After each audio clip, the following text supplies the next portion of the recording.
Hi everyone. I'm only the warm-up act for Min, really, who did all the hard work and heavy lifting for this session.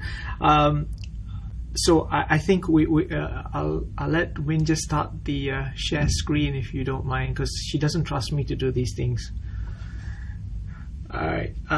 So as I said, actually it should be Min's name first. So what I want to try and talk to you today about is the impact of death and dying on healthcare professionals. But maybe what I would also like to try and do is to frame this discussion on a wider canvas of the work that we're doing at the National Cancer Center, and specifically the Division of Cancer Education. So we have actually started a program, which is a mentoring program for the last 11 years. I must admit it's a little bit hard to talk about this because when it was instituted, it was inspired by Prof. Cynthia Goh, whose funeral was yesterday. So it's forgive me, it's taking its toll on me. So the Palliative Medicine Initiative is a program where we get medical students to work with us on projects that range from ethics, professionalism, to clinical practice as well. Over the last 11-12 years, we've published roughly 90 publications in which the medical students are first authors. They're all published in peer-reviewed journals, and the plan had been to inspire medical students to take up an interest specifically in qualitative research, but also push their interests out in terms of palliative medicine and ethics and professionalism. A lot of what we do is based on the humanities, and part of it comes from my background. My PhD at NUS was on palliative sedation, and one of the things that came out of it was the ring theory of personhood, and that was based on the premise that we are human no matter what state of existence we occupy. This was as a result of a couple of people suggesting that when you are unconscious and potentially unconscious until death, you are no longer a human being, and is tantamount to allowing someone to die. It's what they call social euthanasia. But the ring theory of personhood has since expanded. We have now used it as a means to study and understand how patients conceive their concepts of dignity, moral distress, and increasingly professional identity formation, which is the topic of my present PhD. Over the last few years, we have embarked on a few reviews on the use of professional identity formation and different elements. So Tanya's work, especially on the reflective element of professional identity formation, is something that we're studying right now, and it's a critical element of professional identity formation. We have also looked at mentoring. We've come out with a couple of theories of mentoring, a few papers on that. But I think the part that we're particularly proud of is the prospective studies that we've been doing, where we've been getting students to be involved in telling us their experiences with the mentoring program. This slowly had evolved into asking doctors, nurses, social workers, and medical students how they cope with death and dying, which brings us to the central piece of this presentation. Give you a little bit of background of how we approach these topics.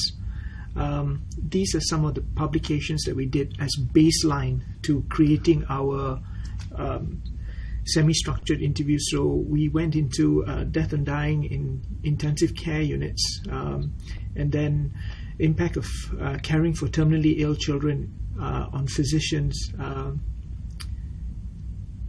I found this particularly poignant because when I trained in London doing pediatric PAL, I did it for 3 months. I can honestly tell you, the 1 hour drive to work was filled with trepidation and fear, and I was always this close to tears. And after the first week, I realized that running along the river was useful, and I actually lost 10 kilos partly because of the stress. It made me read a lot, read a heck of a lot of poetry, and fell in love with a lot of work from Rumi. But part of the reason why we carried this out was also because my best friend's daughter passed away after a road traffic accident, and these papers were largely dedicated to her. We used the input that we got from dying, impact of caring for dying neonates, impact of dying on medical students, as well as on parents, to frame our semi-structured interviews, and we came up with a list of topics that we wanted to cover. And when we studied it from the ring theory, through the lens of the ring theory of personhood, just to give you a quick touch on that, ring theory of personhood actually looks and says that you are defined, your identity comes from 4 major parts. Your innate ring, which is, thank you, which is what defines you, what it's your gender, it's your ties with God, or simply, if you're an atheist, simply by being human. Your individual is your conscious function. Your relational is the ties that you share with people that are important. And the societal comes from your roles within society and people that maybe like your colleagues. What we found is that all 4 of these elements were affected caring for patients. And what it has inspired is a whole lot of interviews, and we present that data, or Min will present that data in a minute. But it's also inspired a lot of other work moving forward to try and support doctors, nurses, and medical students. We hope in time to develop faculty development programs as well. But I've taken way too much of my time, and Min will scold me soon. Min, would you like to take over? And thank you very much for your attention. Sure. Thank you, Prof. I will just go back a little bit to provide a bit of an overview. Okay, so the focus of today's session is on the 2 studies we did on the needs of healthcare professionals providing end-of-life care, so particularly the nurses and doctors at NCCS. So I guess why do we need to study this in the first place? So in PAL care, patients with serious or terminal illnesses are often looked after by doctors and nurses, both holistically and longitudinally. And responsibilities include the very difficult task of addressing existential fear of death and dying as they alleviate the patient's total pain, right? A concept of suffering that encompasses their psychological, physical, spiritual suffering. And oncologists also play a critical role in this disease trajectory. Existing data in our systematic reviews show that these healthcare practitioners, both doctors and nurses, often face emotional exhaustion, depersonalization, and psychological morbidity. So even when we talk amongst the doctors sort of casually within NCC, you hear mentions of burnout, of compassion fatigue, of being overworked, of systemic issues. So based on sort of these casual findings as well as systematic review findings, we decided to embark on a prospective study where we tried to identify the impact of caring for dying patients on both nurses, so senior nurses, as well as doctors, ranging from resident physicians all the way to senior consultants. So we did so in the hopes of better understanding how they responded to their experiences, as well as their coping strategies as well. So in total, we interviewed 8 nurses and 22 doctors, totaling up to 30. And each interview was about 45 minutes to an hour, 15 minutes long. So I had the immense privilege of being there for both studies. So I co-interviewed with another colleague for the nurses study, and I led the interviews for the doctors. So it really sort of served as a guided reflection of sorts. Actually, it became sort of more often than not quite authentic conversations, as the participants sort of really looked back at their experiences and sort of went through the different domains as well, from the innate all the way to societal, and how they have been affected in these various facets of their lives. So in this session, I will share just a sliver. This is really just a very small sort of glimpse at the raw data that we have. So I will be presenting some of the direct responses that the participants gave. And I will then sort of compare it to the medical humanities debrief carried out with the Year 5 Duke NUS medical students after the Pell posting. Sort of see whether the themes and whether the findings were congruent, or whether there were any differences perhaps in what was seen with the medical students. So just a little sort of, again, touching on professional identity formation again. It refers to one's interpretation of what being a good doctor means and the manner in which he or she should behave. So Holden and colleagues describe PIF as the foundational process one experiences during the transformation from layperson to physician. And as Prof, rightly mentioned, there are resonances with, how the ring theory of personhood is also conceived. We posit that they are fundamentally linked, in that one's professional identity formation will naturally sort of cover and encompass changes, tensions, conflicts, alignments within the rings as well as across the rings. So it's a framework that we kind of use to look at the data to ensure a more holistic sort of picture is captured during the interview. So the interview questions were sort of structured along the 4 domains of the ring theory of personhood. And so the very first theme, again, it is quite word-heavy, but we will sort of go through some of the key sub-themes that came up. So the first one will be confronting and conceiving of death. One thing that came up was the fact that death was not quite taught in medical school. And this is really quite a poignant quite emotional depiction of what it meant to sort of encounter death for the very first time as a medical officer. So the realization that after death, if you look at the body, there's really nothing left. The spirit of the person, the essence of the person is not there. And the stark difference between someone who's sleeping or unconscious versus someone who's dead, it's the clothes laid out, but no one's wearing it. And later on, it goes to say that I suppose they don't teach in medical school, right? Because all the body parts, all the molecules are still there, but then something had happened and something else is gone. So it's not very well described in Western medicine.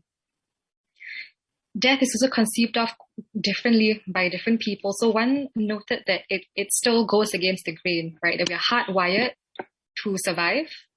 We are made to survive.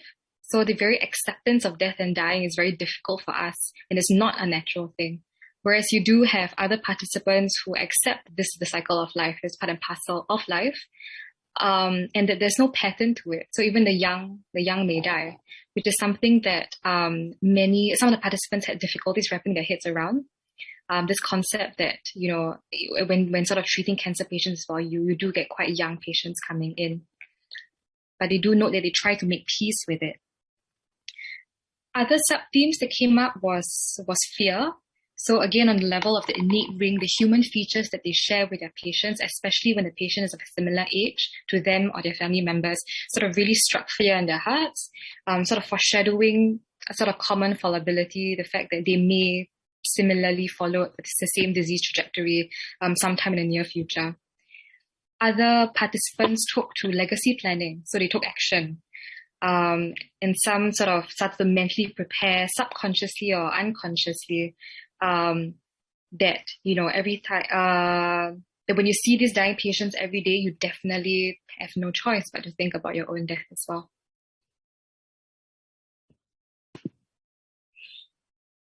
So the second theme is what exactly makes a good death. So we asked the participants what makes a good death, what makes a good life. And these were some of the common things that came up: pain-free, symptom-free, surrounded by people, having no regrets. So again, the different identities came up: fulfilling my duties as a nurse, as a daughter, as a wife, as a mother. If I've done all that, if my roles and my commitments within the different domains of the rings are fulfilled, the end is a good death. Others a bit more sort of logistical, pragmatic, financially prepared, insurance in place, hospitalization plans in place. Others were a bit more sort of, wondering whether they will be remembered, whether people care that they died, whether they had left an impact on them in the first place. And that sort of contributed to what they conceived of as a good death.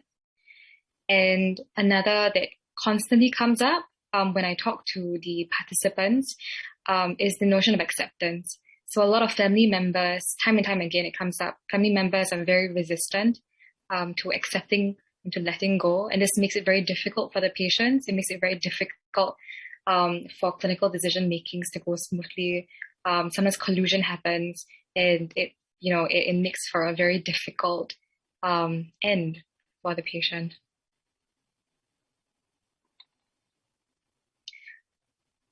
And the healthcare, and this is important, this notion of a good death, because it naturally influences the way that healthcare practitioners conceive of their own roles, how they see themselves, whether they've succeeded as a good doctor or a good nurse.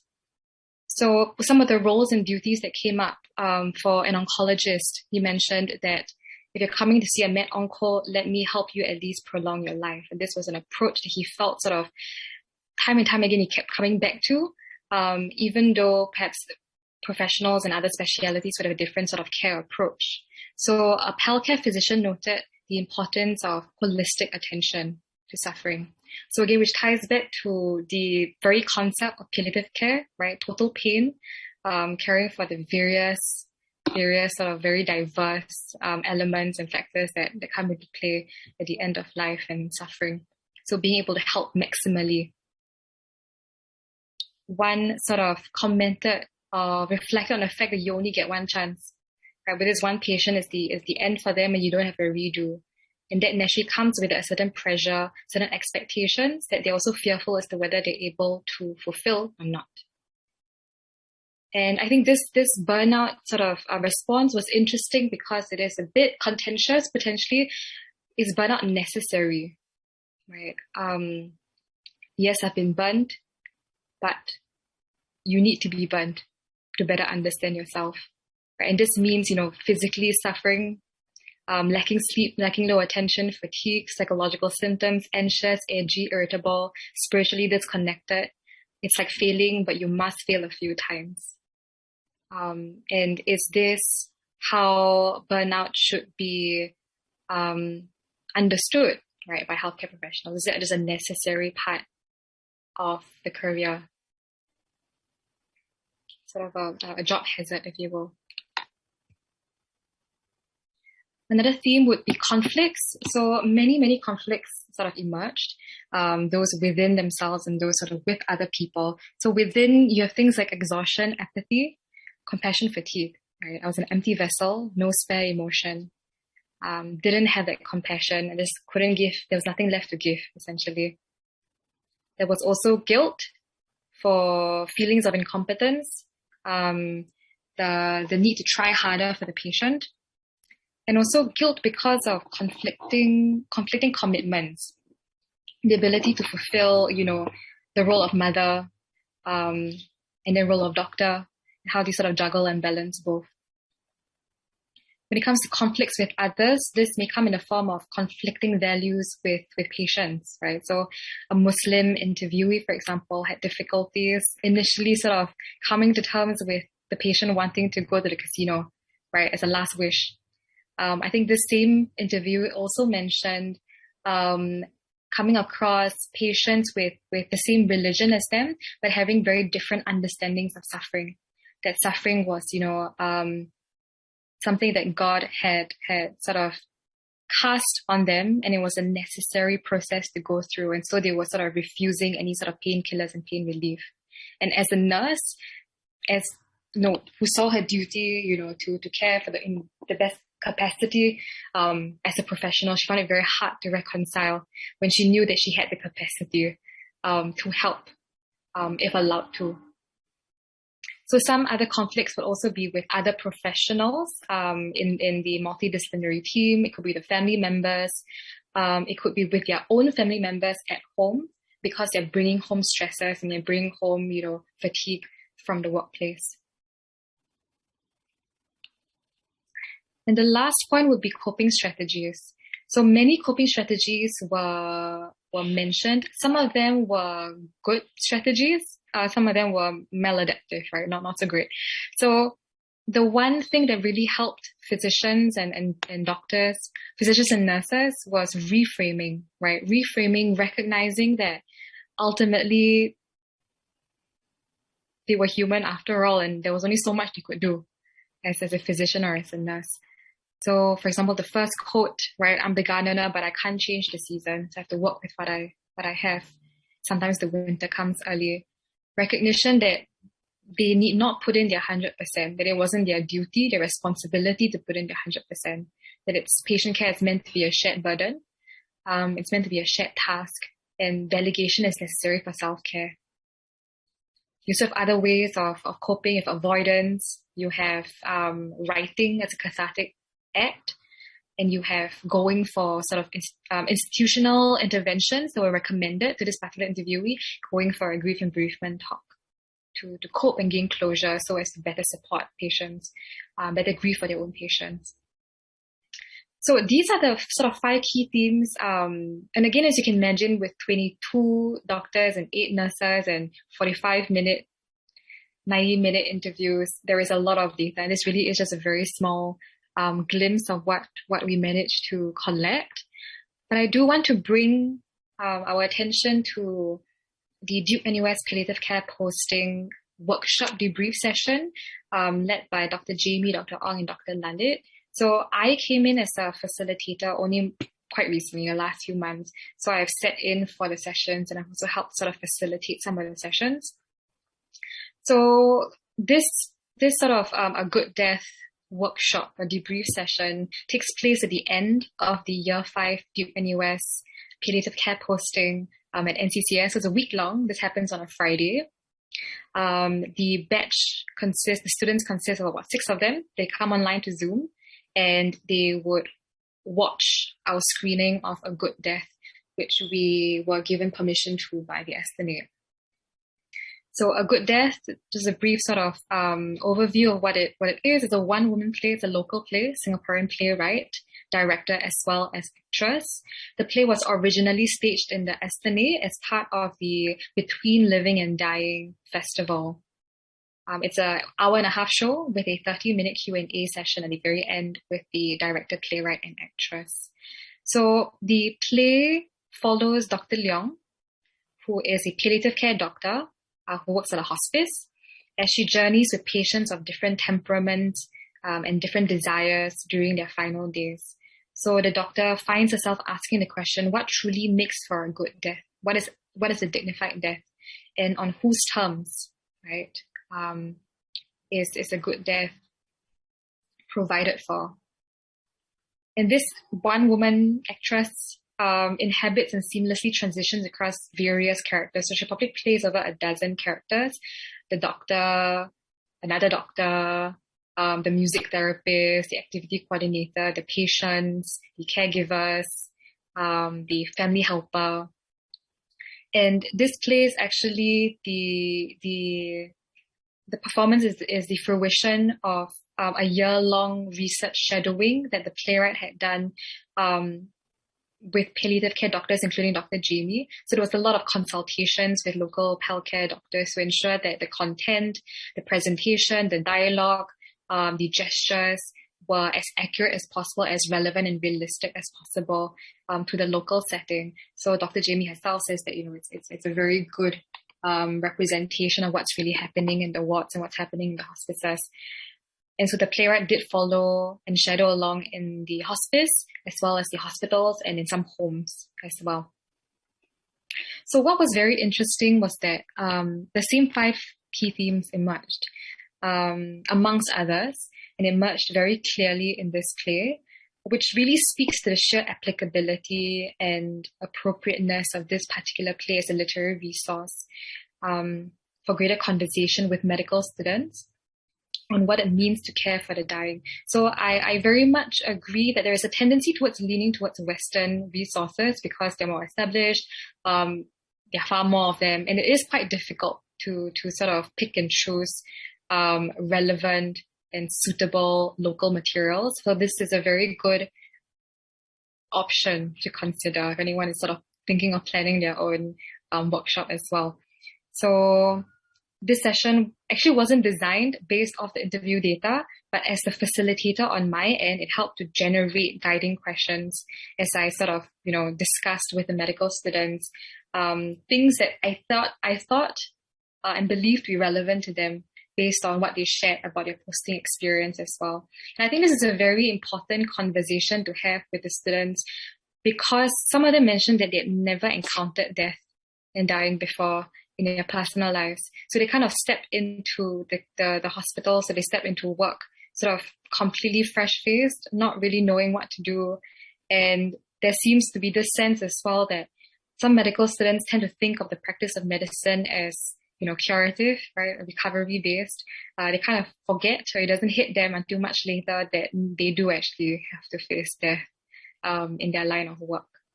So similarly, I'll go through the same 5 themes mentioned earlier, and I will pinpoint certain scenes and dialogues in the play that served as good fodder for discussion, as well as some of the guiding questions that I used as well during the session. So again, confronting conceiving of death. 2 scenes sort of came up. So one was the notion of you don't talk about death, you talk about life. And this is sort of said by Matthew, who was the activity coordinator, right? He said that during his training, they're warned, right? Don't talk about the family, don't talk about their condition, focus on the mundane, right? Do you enjoy your day? Do you like the food? What hobbies do you enjoy when you were young? He says, I was scratching my head how to talk to them when there's this one big elephant in the room. So this also led to the guiding question, and I asked students, do you think patients appreciated having the elephant in the room avoided? Someone say it depends on the context, and I asked them to share what do you think the different contexts would be. And then the next example would be a dialogue between Dr. Leong and her mom, right? So her mom is sort of very, very pragmatic, right? She's fully accepting of her eventual death. She talks about what she's going to wear, her OOTD at the funeral. She's going to wear a kabaya, she's going to wear, certain jewelry. And she says, when I die, no need shoes lah, right? The glass going to show my face only. You're going to burn already, what? And she even talks about going ahead to sign the ACP for herself and her husband. And Dr. Leong is surprised. I didn't mention, specifically for you to do it. And she says, well, I overhear, right? I know what's going on. And I've gone ahead to do it.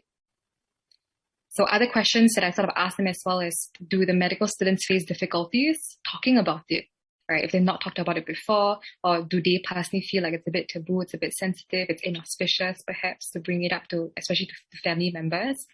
And within their own little community or their wider community, do they perceive death as controversial, as sensitive? Sort of, do they also buy into this idea that it shouldn't be talked about? And then why?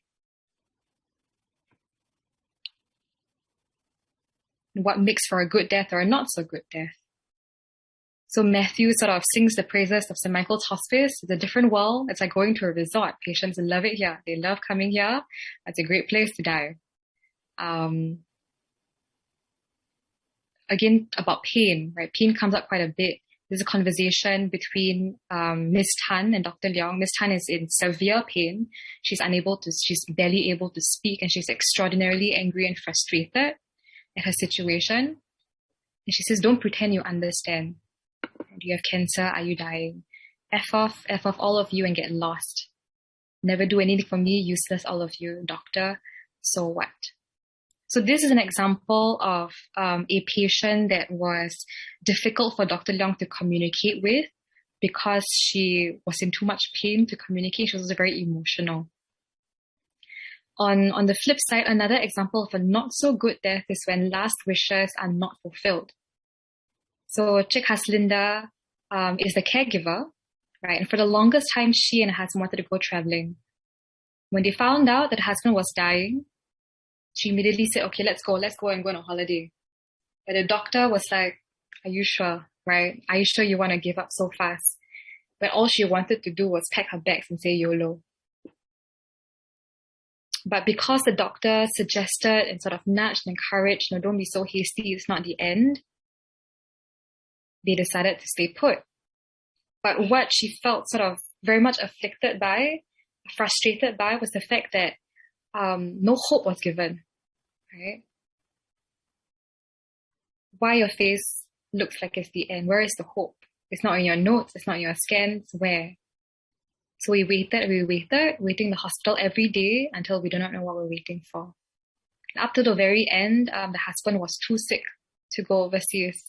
He wanted to go to all sorts of places, Egypt, all sorts of places, that they've been dreaming of for a long time. And so when this sort of scene comes up, I do ask them, what are your thoughts on hope giving at the end of life? What are your thoughts on patient autonomy? What does it mean to actually communicate and listen? Do you think the doctor was listening closely and paying attention to what Cik Haslinda and the patient really wanted? Right? Was the doctor being attentive enough in this situation? And so the added thought of what are actually markers of a good death for them personally, and based on what they see in their patients as well. And what are their thoughts on dying in hospice? Are there preconceived notions, misconceptions about what it means to be referred to and to stay in a hospice?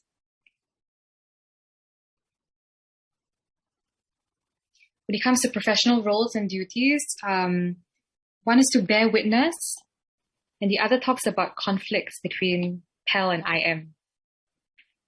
So in the first excerpt, it talks about being a storyteller, being a ghostwriter, coming in at the end, and the duty of the doctor to find as many peaks as possible. So to take quite a bleak situation and to sort of reframe it for the patients, right? To point out what is good. And I asked the students as well, do you agree that you are a ghostwriter? Right? Should you be intervening? Is that your role as a doctor? Yes, maybe you're there at the end, but again, when it comes to autonomy, when it comes to independence, paternalism, where do you stand when it comes to your interactions with the patients? And with the conflict, this is quite, most of the students say this, this is quite a bit of a dramatic depiction because conflict is necessary. But you talk about, late referrals and how the IM physician was adamant that, aggressive treatment was necessary versus Dr. Leong's stance that it wasn't. And he sort of takes a jibe at her saying, why do you take things so personally? Offer counseling, cry with him, wait for him to die. Is that what we went to medical school for? And some of the guiding questions I ask is, are you responsible for facilitating good deaths? Is it a duty that is too much for you? Asking too much of students and doctors to fulfill this, to meet all the expectations of the patients and their families. And again, do you agree with this depiction of that sort of speciality, conflict, and divide? Is it too dramatic? Do you actually see it happening in your workplace? So I'm going to say yes, I'm going to say no.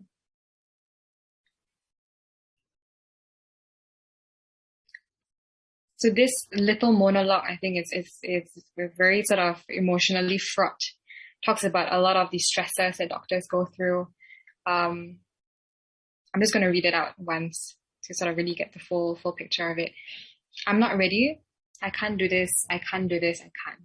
I don't want to go back to bed 54 to the son who keeps pressing the call button to test our reaction time. Always saying, see, so slow. I want to shake him. I want to slap him, tell him to get out. But then I have to remind myself that he's going through a hard time. His mother is dying, and how can you be understanding towards others when you're struggling to cope yourself? But then I also want to say, so what? You're not the only one who is suffering. Do you even know the number of hours we put in? Do you know that every moment we spend with you, we are not with our family? Do you know that I have a dad? Do you know that my dad is sick?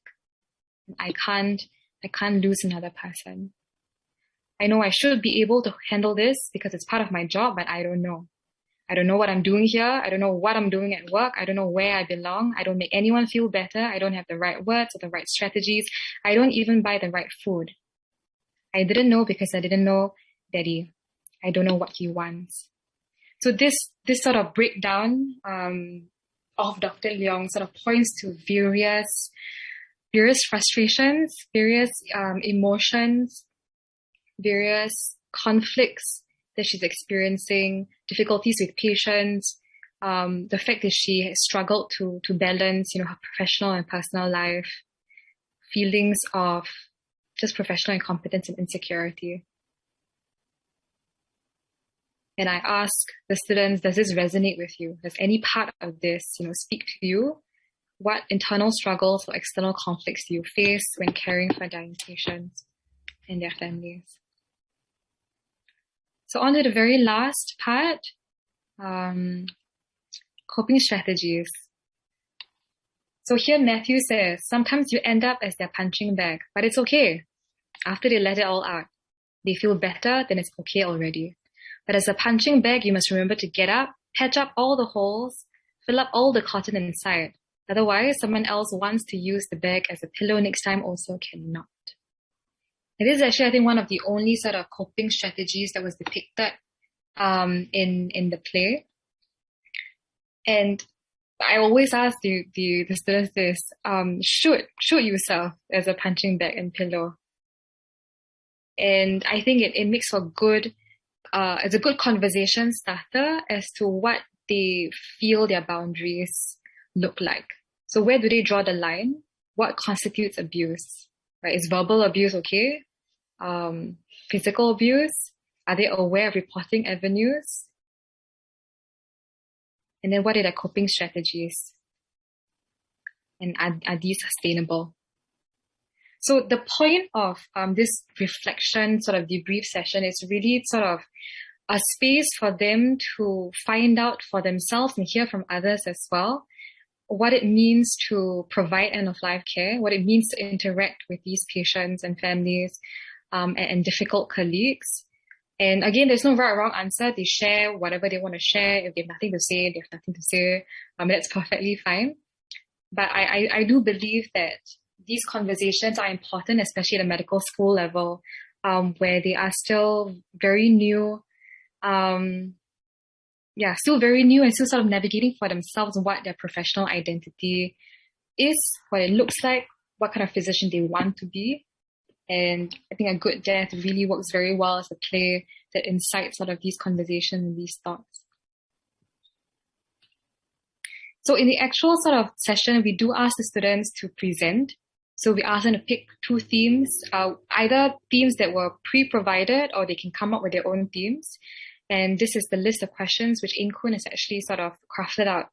And the students respond to each sub-question, really sort of going in depth into a particular scene, a particular patient, for example, and really asking themselves, how do they feel? How do I feel? What am I learning from this? So the step-by-step approach, I think, really helps them better see the relevance of the play in their own practice. And lastly, it's just very quick student feedback. It was only more recently that we started collating feedback.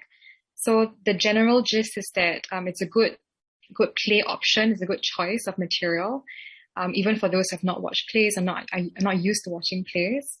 It was a non-judgmental space for them to answer thought-provoking questions, productive discussions. That was jam-packed with relevant material, relevant sort of discussion points, and that it helped to highlight issues surrounding healthcare that they may not have thought about before. Yes. So thank you. That was the sort of link between the qualitative study that we've done as well as the medical humanities intervention that was done in Duke and US. Thank you. Thanks, Min and Lalit. We have overshot, but I think we have time for about 1 to 2 questions. Anyone would like to ask anything?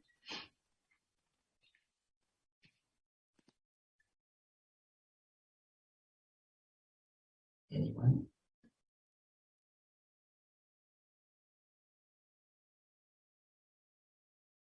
Okay, maybe I'll just make a comment and ask for comments. I think I've heard a few programs in medical education and how it is run. So Harry's presentation, Tanya's presentation, and then now Lalit's and Min's presentation is just done. So I think there are some similarities and some differences. I wonder whether Harry or Tanya would like to comment.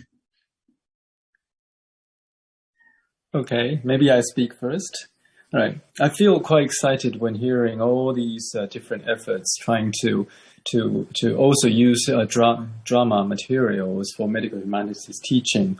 And actually, this is I think we perhaps need another workshop to really to discuss together how we can best use of these available or even commission work, right? For medical in medical education. I mean, in Singapore, Singapore is tiny, but it's amazing in the sense that over time, for the past half century, there are already, well, when I was there, and when I relocated to Hong Kong, I kept looking at the art scenes in Singapore. And for example, like Necessary Theatre,